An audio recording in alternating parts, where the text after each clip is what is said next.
nuevamente buenos días a todos. En esta oportunidad vamos a pasar un poco revista a un tema de mucha actualidad en materia de tributación internacional, de la mano pues de los expertos de nuestra región que están acá para intentar generar una discusión de alto valor y que ustedes puedan identificar hacia dónde van las tendencias con la tributación internacional. Me permito introducir formalmente a Marceda Raquipay, nuestra socia a cargo de la coordinación de los asuntos de PwC Academy y quien elaborará un poco más en detalle sobre la presentación. Marceda, adelante. Buenos días a todos. Muchas gracias a todos una vez más por conectarse en el día de hoy. Hoy tenemos presentes en esta sesión al equipo gerencial de PwC Interaméricas. Tenemos hoy presentes a Jennifer Casa de la Oficina de Panamá, Alejandro Fernández de la Oficina de Dominicana, Elena Carazo también de la Oficina de Costa Rica, y nos acompaña también en el día de hoy Yaremis Pérez, socia de TLS en la Oficina de PwC Panamá. Como bien indicaba Francisco, tenemos hoy un tema muy interesante sobre pues, tributación internacional. Y vamos a ver en líneas generales cómo ha evolucionado este tema pues en toda la región de Interamérica. Sin perder más tiempo, antes de dar la palabra a todos los expositores, mencionar una vez más que tenemos habilitado el chat para las preguntas que podrán hacer a lo largo de esta exposición. Y al final de esta charla, pues vamos a dar un tiempo de 5 minutos, 5 o 10 minutos para poder contestar todas las dudas que tengan. Pues sin perder más tiempo, Jennifer, la palabra para ti.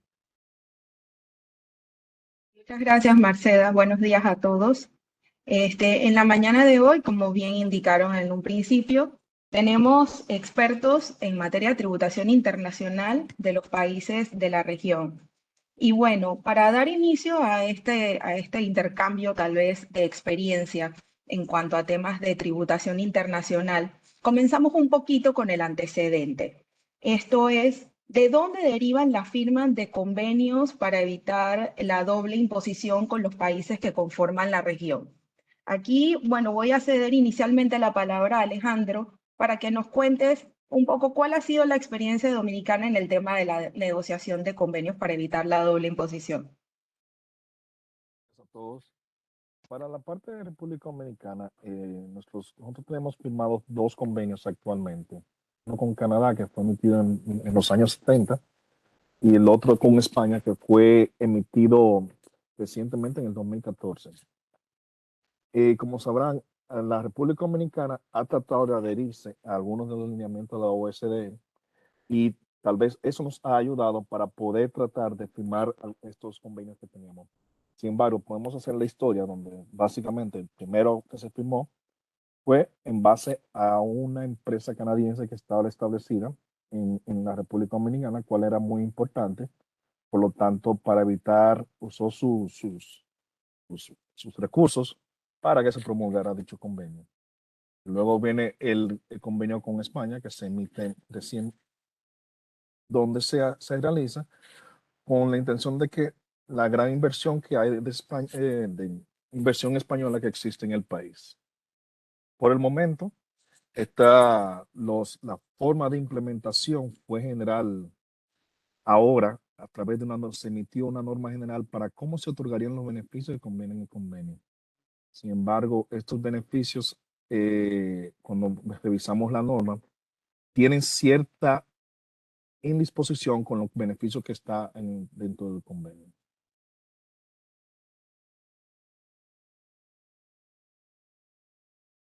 Por lo que la experiencia que todavía es muy, muy escasa.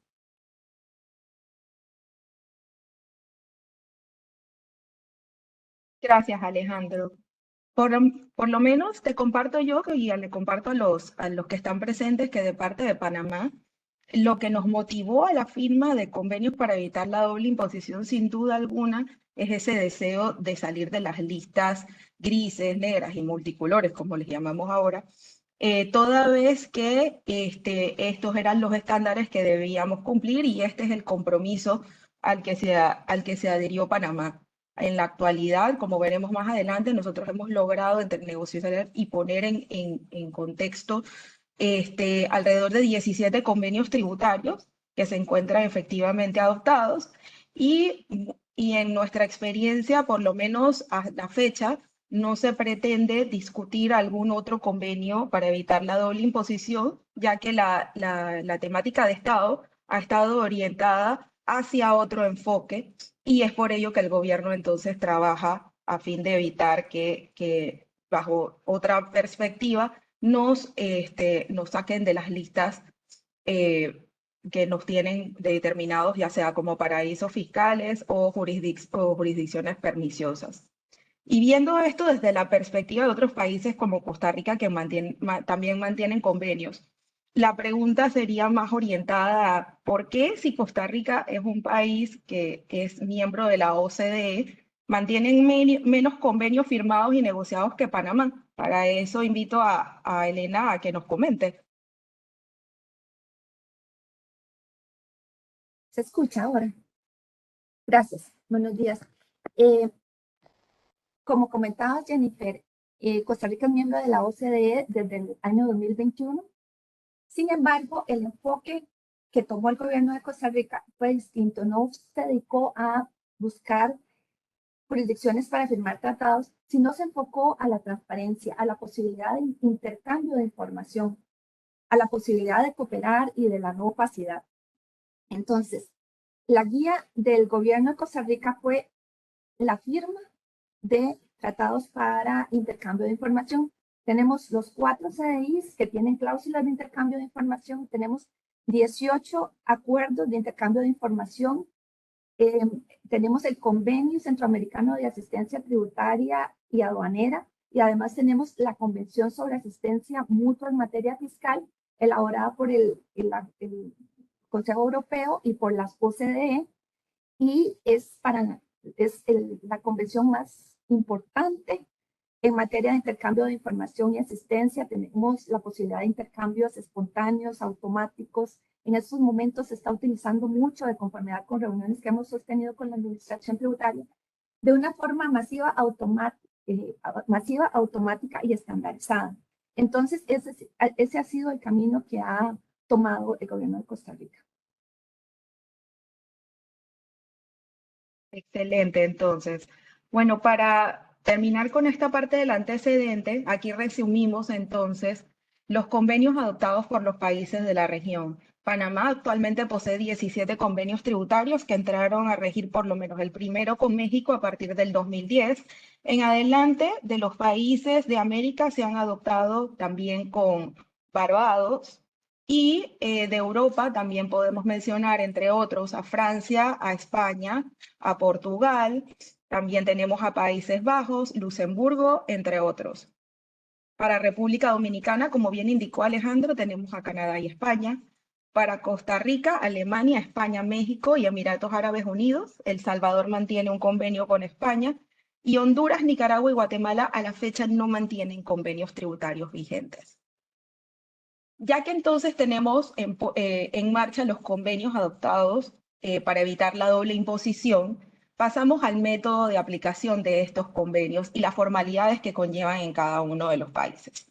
Tenemos dos tendencias. Tenemos aquellos países donde se requiere un proceso de notificación previa, cumpliendo algunas formalidades, y algunos países que simple y sencillamente para aplicar los convenios no se requiere un proceso previo.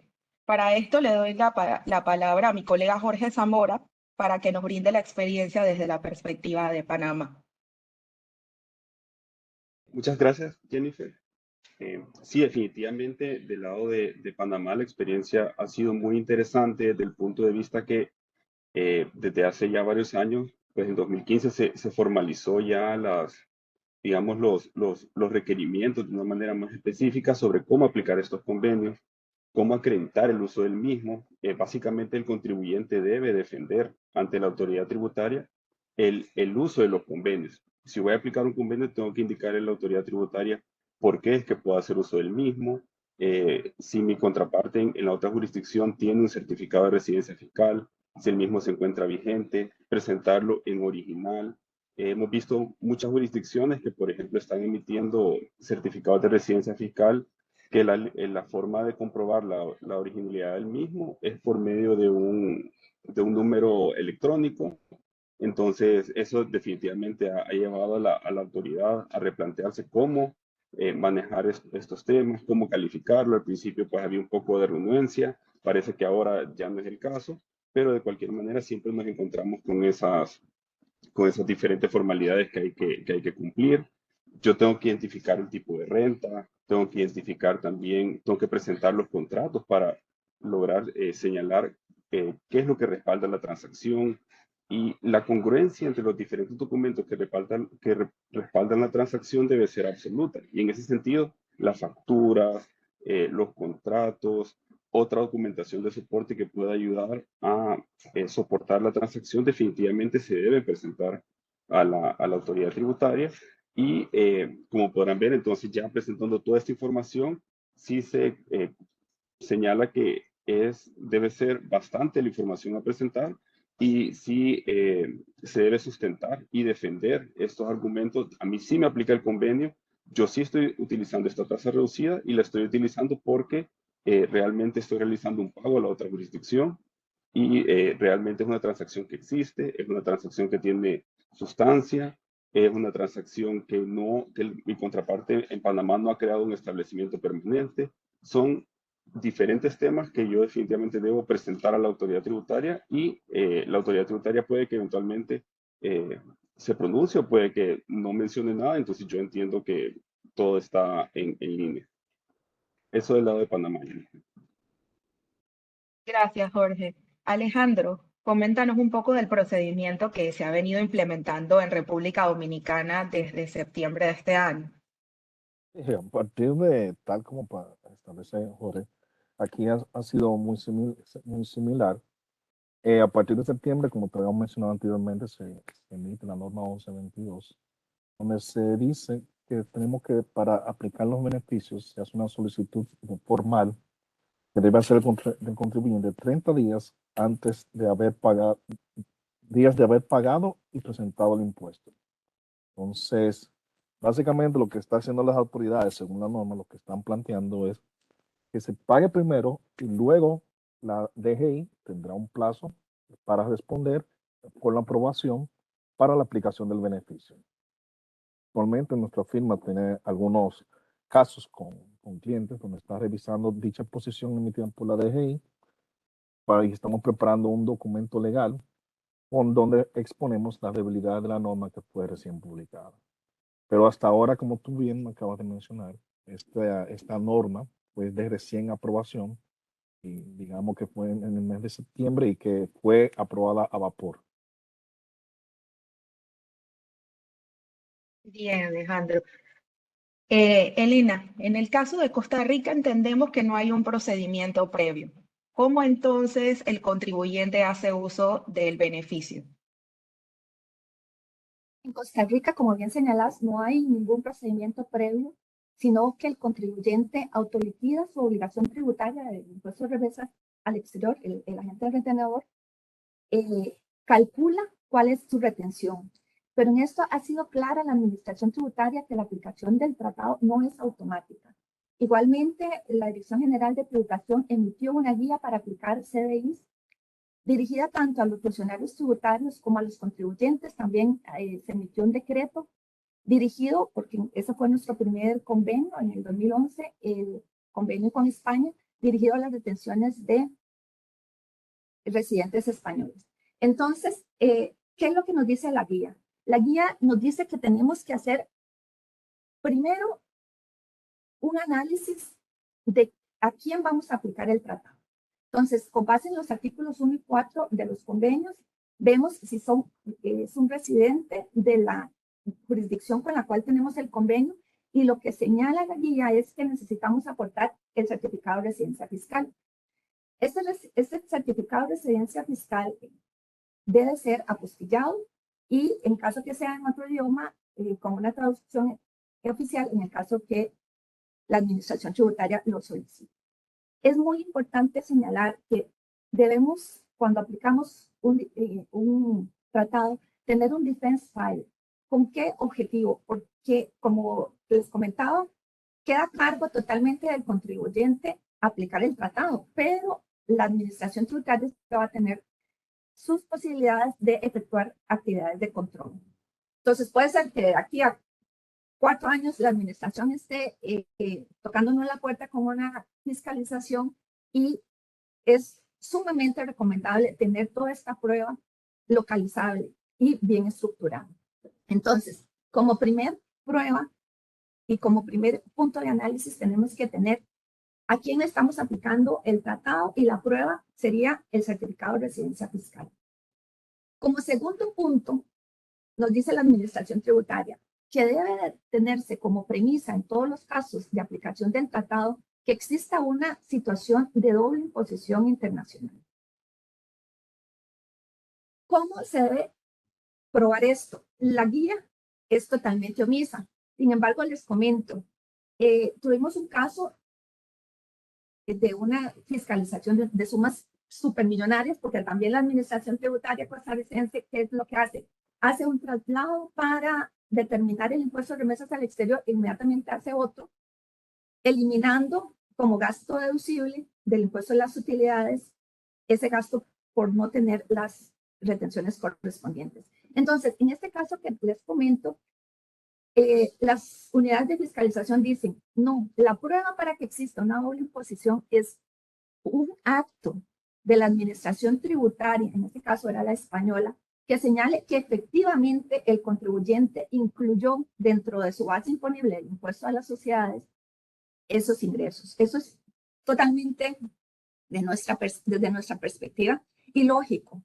Inclusive les comento, la posición de las autoridades españolas es que para estos casos basta con la presentación del certificado de residencia fiscal, porque esto implica que está sometido a la legislación tributaria española. Inclusive hay respuestas a consultas vinculantes desde el punto de vista de la administración tributaria española, señalando en casos de la aplicación del convenio de Costa Rica esta situación. Basta únicamente el certificado de residencia fiscal. Además, existe un antecedente muy importante en la Dirección General de Tributación costarricense, que es el 164/2019. En este caso, el contribuyente hace la siguiente consulta. Les voy a comentar un poco el fondo, porque está muy interesante, sobre si se puede aplicar el convenio cuando se hagan pagos de intereses a una sucursal en Miami de un banco español. Y dice el contribuyente, basta con la sujeción conceptual, básicamente, porque inclusive si hubiera una exención de estas rentas en España, se debería aplicar el convenio. ¿Y qué dice la administración tributaria? ¿Qué dice el director general de ese momento? El convenio es aplicable. Entonces, también tenemos ese antecedente y, pues, digamos, me parece que lo más importante es que en Costa Rica tenemos una norma, el artículo 16 de la Ley General de Administración Pública, que establece que no se pueden dictar por parte de la administración pública actos contrarios a las reglas unívocas de la ciencia, la técnica y la lógica. Y en este caso, consideramos que con ese requerimiento de las unidades de fiscalización se hace una interpretación totalmente ilógica de los requisitos, porque si se necesitara ese requisito para que el agente de retención pueda aplicar el tratado, haría nugatoria la aplicación del convenio. ¿Por qué? Porque puede ser que en febrero o marzo tengamos que hacer nosotros como agentes retenedores domiciliados en Costa Rica una retención y aplicar el tratado. Y el contribuyente va a liquidar el impuesto de sociedades hasta final de año. Entonces, no está incluido en la base imponible. Realmente, tampoco podemos solicitar a la administración tributaria española que nos diga que efectivamente fueron incluidos, porque ni siquiera está autoliquidado. Y entonces no existiría la posibilidad de aplicar el tratado bajo esa interpretación de las unidades de fiscalización. También tendríamos que pensar que haría un domiciliado costarricense, un agente de retención, ante un gigante corporativo pidiéndole que efectivamente le demuestre que incluyó esas rentas en sus declaraciones. Entonces, la posición que nosotros hemos considerado es que no ha sido avalada de todas las distintas unidades de la administración tributaria, es que bastaría con la sujeción teórica, certificado de residencia fiscal, y si se quisiera, pues un certificado de que efectivamente las normas establecen que existe una sujeción a ese impuesto. Y como tercer requisito que nosotros recomendamos es que en el momento que el contribuyente dice, bueno, sí, voy a aplicar el tratado, existe una situación de doble imposición, ver en qué norma aplica, cuál es el artículo del convenio y que es el que nos va a decir cuál es la retención que vamos a aplicar o si no vamos a aplicar ninguna retención que estamos utilizando. Entonces, es importante aquí tener claro cuál es el concepto y, como bien decía Jorge, tener todos los elementos probatorios que así lo indiquen, facturas, comunicaciones, contratos. Entonces, es así como se aplica, Jennifer, en Costa Rica. Esas son las pruebas que nosotros necesitaríamos tener para que en el caso de que la administración tributaria quisiera hacer una actividad de control, poder defendernos. Muy bien, muchas gracias. En ese sentido, y no yéndonos muy lejos con la parte activa de la autoridad tributaria, Jorge, coméntanos un poco si en la experiencia hemos visto una autoridad tributaria muy inquisidora, por decirlo así, una vez se presentan las notificaciones de aplicación de convenio, o bien se prestan abiertas, tal vez a que el contribuyente aclare algunos detalles respecto a la transacción. Sí, definitivamente esa es una pregunta muy interesante. Realmente la autoridad parecería que sí tiene una apertura a que el contribuyente pueda tal vez tener una oportunidad de demostrar sus argumentos. En caso hubiera algún argumento que la autoridad considera que no está bien fundamentado, se puede solicitar información adicional. En algunos puntos sí hemos visto algunas posiciones un poco cerradas en cuanto a la presentación de documentación, pero sí debemos decir que en la mayoría de los casos existe una apertura si digamos hace falta algún concepto en los contratos, de repente algún certificado no se encuentra vigente, entonces la autoridad permite que el contribuyente presente esta información adicional, lo cual vemos que es de mucho beneficio porque al final del día lo que se trata de encontrar es la realidad de la transacción. Y si yo como contribuyente tengo clara la realidad de la transacción, todos los documentos que la soportan, entonces si la autoridad me lo solicita, yo puedo presentar esta información sin ningún problema y entonces avanzar con el proceso. Es importante sí destacar que no hemos visto que la autoridad tenga posiciones muy extremas en la mayoría de los casos. Sí hemos visto que se puede presentar esta documentación y sí no muchos temas en ese sentido. Y en cuanto a los tiempos de respuesta por parte de la autoridad, ya sea para solicitar esta información adicional o bien también para emitir una resolución o un acto donde se apruebe el uso del convenio, ¿cómo ha sido el manejo actual? Sí, esa es una pregunta muy buena porque normalmente cuando se presenta la solicitud para aplicar el convenio, la notificación del contribuyente, bueno, voy a aplicar este convenio, muchos contribuyentes esperan que la autoridad dé una respuesta inmediata. ¿En cuánto tiempo voy a recibir esta respuesta por parte de la autoridad indicándome que el convenio realmente se aplicará? En la mayoría de los casos lo que hemos podido ver es que existe una respuesta de parte de la administración en caso haga falta alguna información adicional en cuanto al uso del convenio. Pero no es muy común que la autoridad se pronuncie, digamos, en el mismo año en que se solicita la aplicación o incluso al año siguiente, indicando, bueno, sí les aplica el convenio y entonces aquí está la resolución que lo indica. En ese sentido, los contribuyentes sí deben tomar en cuenta que la obligación importante es presentar la notificación. Luego de eso, si yo he presentado una notificación que ha sido buena, una notificación que ha sido sustentada, entonces yo puedo tener cierta tranquilidad que el convenio pues se está aplicando correctamente y no alarmarse si no recibo de una vez o en el mismo año una notificación por parte de la autoridad tributaria indicando que procede. Bien.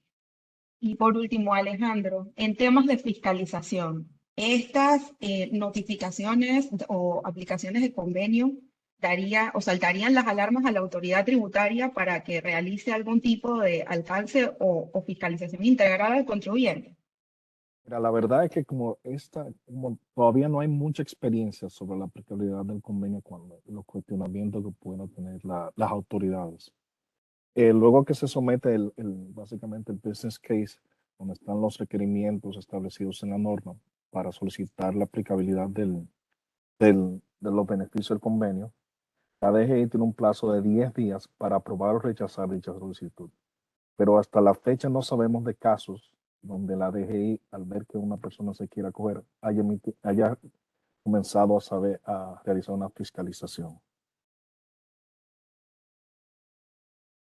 Muy bien, creo que hemos podido tener todas las perspectivas en cuanto al tema del procedimiento de aplicación, por lo que entonces, Jessica, la siguiente, por favor.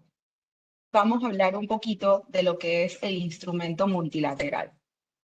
A la fecha, solamente Costa Rica y Panamá se han adherido al MLI.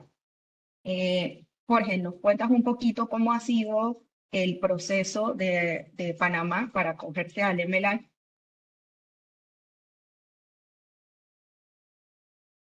Así es.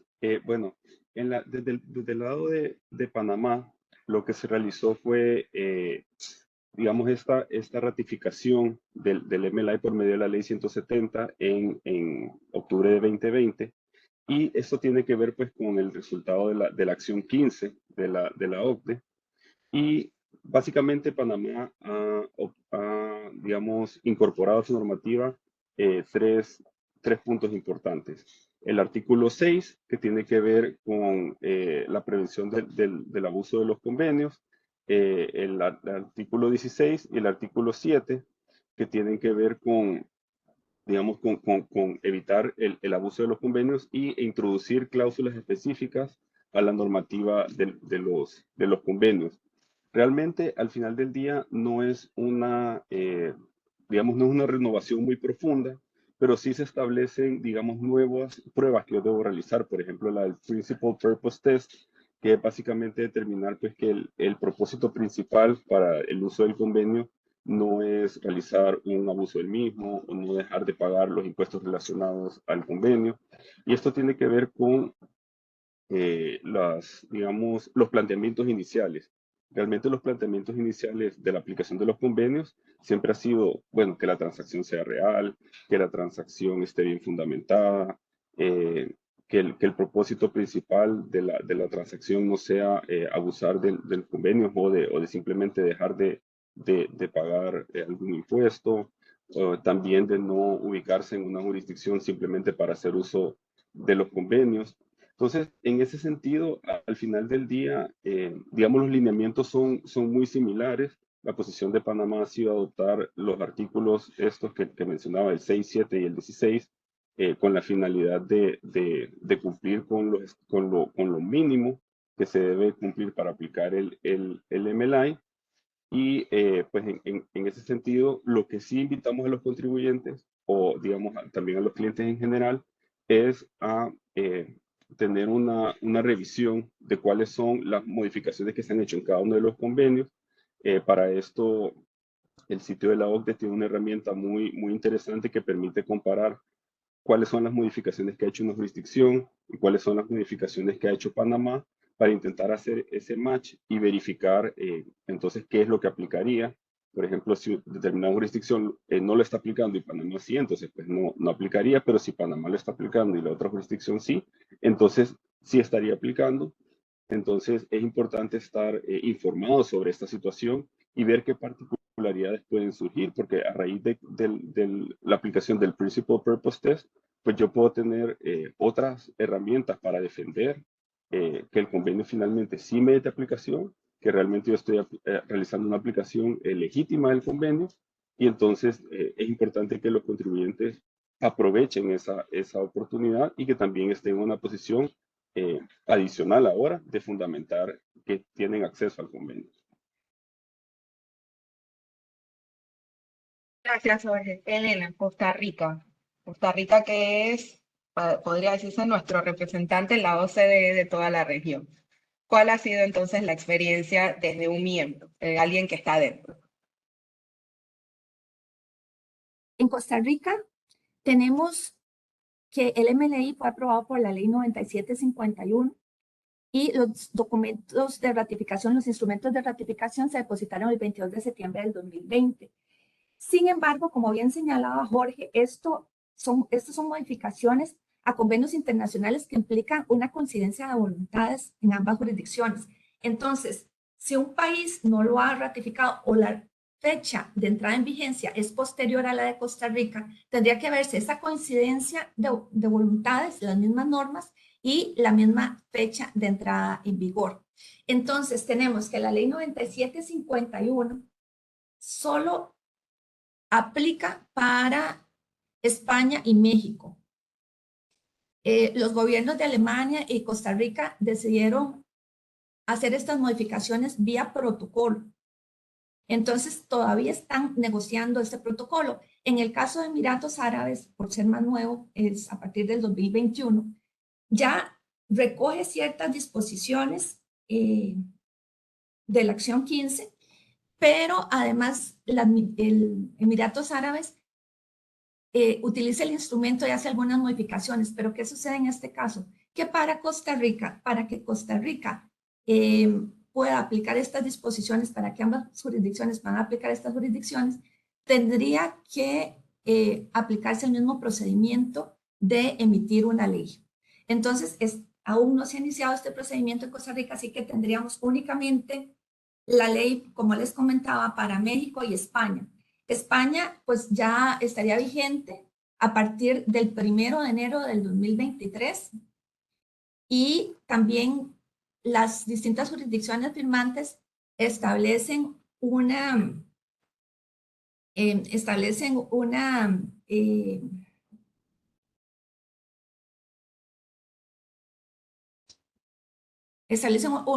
unos depósitos de instrumentos, y es a partir de ese momento, por ejemplo, que la Administración Tributaria Española ya ha emitido el texto sintético del tratado. Entonces, en esos momentos, la Administración Tributaria costarricense también está trabajando para emitir el texto sintético por parte del gobierno de Costa Rica. ¿Qué quiere decir este texto sintético? El texto del tratado que ya tiene incluidas las modificaciones del MLI en las cuales fueron coincidentes ambas jurisdicciones. Eso sería por parte de Costa Rica. Muchas gracias, Elena. Bueno, antes de llegar al tema de las conclusiones respecto a la aplicación de convenios, nos ha llegado una consulta respecto a sustancia económica. Hemos visto en la experiencia, pues, que muchos países más que todo, del Caribe, han identificado, pues, que este es un tema que se merece ser tal vez regulado o incluir algún tipo de disposición en materia de sustancia económica. Por lo menos, Jorge, en el caso de Panamá, hemos visto sustancia económica en algunos regímenes especiales, pero en forma general, ¿tenemos alguna disposición también de sustancia económica? No, realmente digamos, la sustancia económica se ha visto más que todo aplicada para regímenes fiscales preferenciales. No se descarta tal vez que a futuro podrían existir, digamos, alguna normativa adicional aplicable para el régimen fiscal ordinario, por así decirlo. Podría llegar a existir esta obligación de sustentar que realmente existe una operación económica con sustancia que se está realizando en el territorio, pero por el momento, pues lo que se ha visto es que habían diferentes regímenes fiscales que estaban en cuestionamiento, nuevamente en la OCDE o algunas otras organizaciones. Entonces lo que se hizo fue estas modificaciones a los mismos para otorgar de alguna manera sustancia, digamos, es decir, un mínimo de empleados, un mínimo de gastos, algo que debe existir para decir, bueno, realmente existe una sustancia, y después hemos visto que hay que defender esta sustancia frente a las autoridades. Vemos que a nivel mundial, pues la dirección es hacia defender esa sustancia, entonces no podemos descartar que eventualmente sea necesario aplicar la misma, aunque también es importante mencionar que puede existir el escenario en que tal vez la sustancia se deje de lado y lo que exista a futuro sea esta obligación que viene o que se espera que pueden surgir por medio de la normativa que emitirá Pilar 1 y Pilar 2, que son, digamos, la conclusión de este trabajo que ha estado realizando la OCDE, por medio de la cual incluso en Pilar 2 se ve la posibilidad de aumentar ciertos límites para la aplicación de convenios por medio de, nuevamente, la introducción de otro instrumento multilateral que podría ser similar al MLI, en el que se establezcan mínimos generales. Por ejemplo, se mencionaba algo del 9% para intereses y regalías, que ya es diferente a lo que plantean, a las tasas reducidas que plantean los convenios en la actualidad. Entonces, yo diría que tal vez sí es muy importante tener un ojo en la sustancia, pero quizás tener otro ojo en la parte de Pilar 2 con este instrumento multilateral que plantea esta nueva posibilidad de aumentar las tasas reducidas de acuerdo a las reglas que establece el mismo Pilar 2, que de entrada pues son reglas muy específicas con la posible introducción del impuesto mínimo global, formas de tasar ese impuesto que no entre del impuesto mínimo global, y una de estas, pues, estas nuevas tasas reducidas que se quieren plantear para intereses y regalías a nivel multilateral. Excelente, Alejandro. ¿Algunas consideraciones en cuanto a sustancia económica desde la perspectiva de República Dominicana?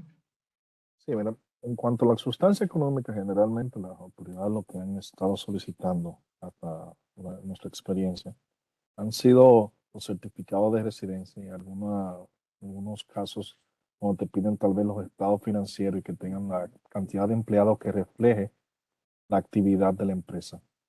También hemos visto que incluso indagan para saber qué pasa con la inversión que tiene, por ejemplo, un estado contratante aquí en República Dominicana, si vuelve a reinvertir o si pasa directamente a top tiers, a los accionistas más allá. Gracias. Ana Elena, desde Costa Rica.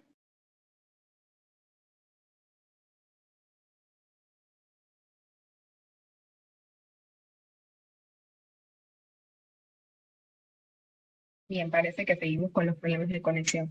Pero gracias entonces a ambos por atender esta consulta que nos llegó de nuestros participantes. Y bien, ya pasando al tema de las conclusiones, sin adentrarme a lo que nos va a expresar Yaremis, nuestra socia de Servicios Legales de Panamá, pues es evidente que tenemos formas distintas de aplicar a los convenios, ya sea por procedimientos específicos de la ley, o ya sea precisamente preparando un defense file respecto a la aplicación automática de las mismas. Y por eso entonces le cedo a Yaremis para que nos brinde las conclusiones y un resumen de lo que hemos estado tocando en esta sesión. Gracias, Jennifer. Buen día a todos. Muchas gracias a los panelistas. En efecto, bueno, sin ánimos de ser repetitiva, pues sin lugar a dudas, pareciese que en nuestra región no hay una red completa de convenios firmados, a excepción de Panamá, que como comentaron al inicio, tenemos 17.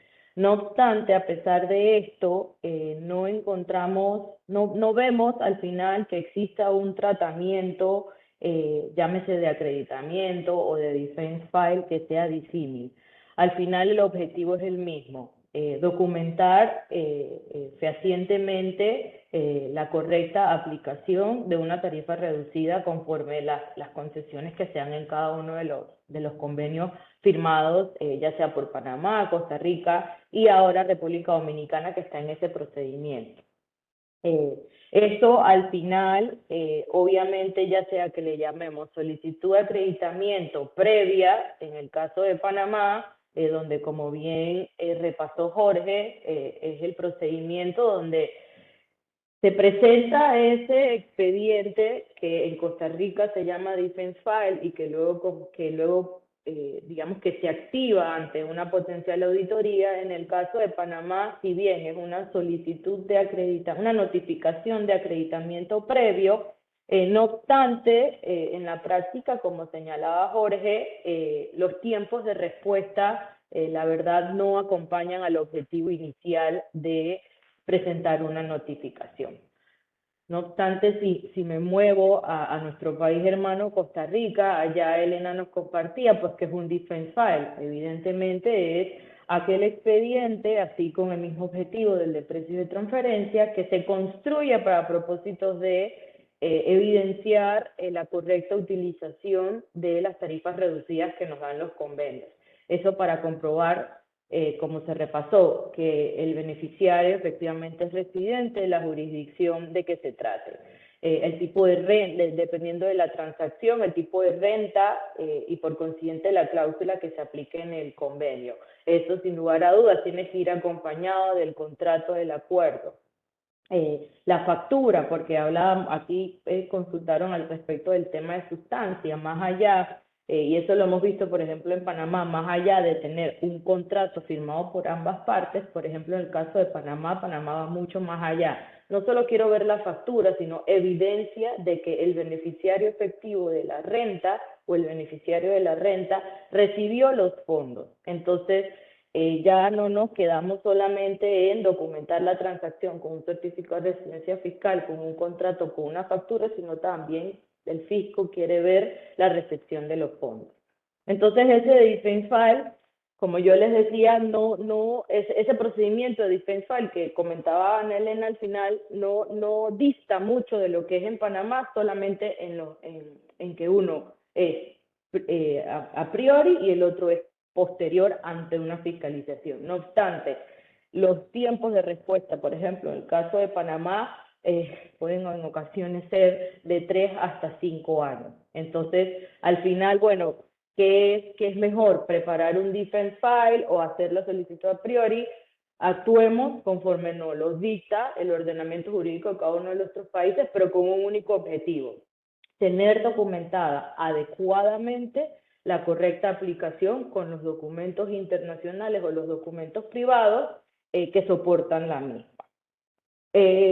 Hablaban un poquito del tema de la sustancia y Jorge lo ha desarrollado muy bien. En el caso de Panamá, si bien nosotros no tenemos dentro de nuestra legislación doméstica el concepto ampliamente desarrollado, sí empezamos a ver vestigios de esa intención de pedirle sustancia, y esto obviamente motivado por las diferentes expresiones de los organismos internacionales y las publicaciones donde hemos estado. Y sin ánimos de profundizar en un tema que quizás pudiera ser una sesión para un webcast más adelante, está el tema de que en el caso de las entidades offshore, pues el agente residente, que es el abogado, la firma de abogados que está identificado para actuar en nombre de una sociedad panameña que no realiza actos de comercio en Panamá, sino que se considera una sociedad offshore, tiene que estar en pleno conocimiento de qué hace esa sociedad, dónde están sus registros contables,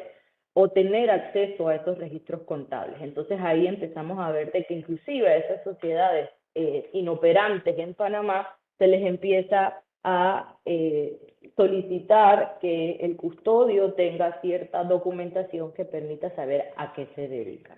Pero este concepto es ampliamente desarrollado, como bien comentó Jorge, en el tema de los regímenes especiales y motivado por la revisión de los regímenes perniciosos conforme a la acción 5 de BEPS. Y ahí, pues sí, cada uno de nuestros regímenes, más que nada aquellos que en su génesis permitían los llamados servicios móviles, entonces sí se han establecido parámetros para que los requerimientos de sustancia sean de estricto cumplimiento. Solo por mencionar algunos, Panamá Pacífico, Ciudad del Saber, y en el caso también de las sedes de empresas multinacionales. Y En el caso de Costa Rica, pues sin lugar a dudas es el país donde también hay un amplio sistema de regímenes especiales encaminados al tema de servicios, y con la reciente revisión de la OCDE también estos han pasado al grado de compliance en materia de sustancia. Y sin más, yo creo que hoy estamos hablando pues de la cadena, de la red, perdón, de convenios que pudiese tener Panamá, el camino que está haciendo República Dominicana, Costa Rica en materia de aplicación de convenios, pero ya vemos que entonces en el camino se introduce el MLI, y más allá vemos que una de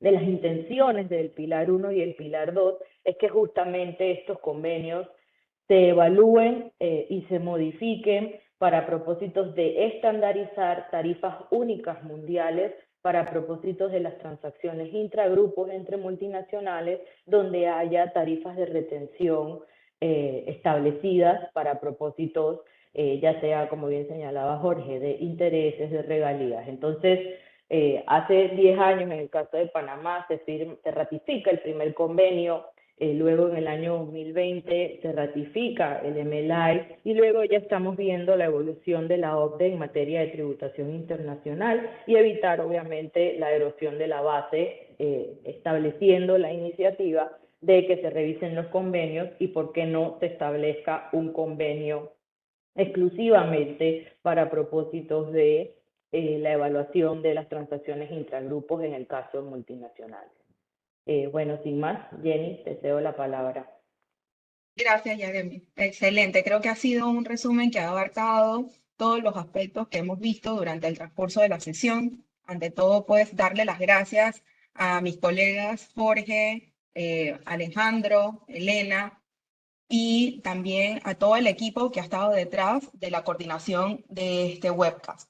Aquí podrán encontrar la información de contacto de las personas que han participado en este evento, también de nuestra socia Marcela Raquipaz, que lidera el programa de PwC Academy, que lleva a cabo estos webcasts y también capacitaciones en cada uno de los países sobre temas de interés actual, o bien capacitaciones a la medida que se adecúen pues al giro de negocios de cada uno de nuestros clientes. Muchas gracias por la atención que nos han brindado el día de hoy. Esperamos que el contenido haya sido de su agrado, y cualquier otra pregunta que resulte, estamos a su disposición. Que tengan todos un excelente día.